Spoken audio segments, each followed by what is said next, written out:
ini habis udangnya ini. Hari ini cuma 80 kilo udangnya, tinggal esnya. Tengok. Ada lagi habis. Nah, kami mau beli aja untuk makan aja, tak ada. Luar biasa ini. Siapa udang ini? Tengok. Coba lihat di depan. Di depan pun nggak ada.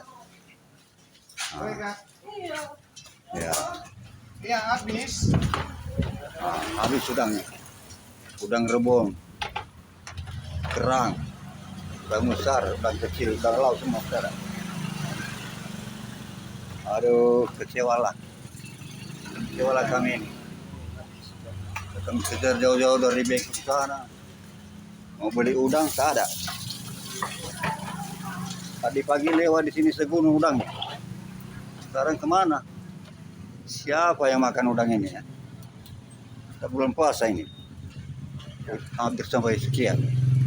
Wah, 70 kilo, 80 kilo bisa habis satu hari. Baru jam berapa ini? Jam 2. Luar biasa sahabat udang segar, semua kosong, dalam nggak ada.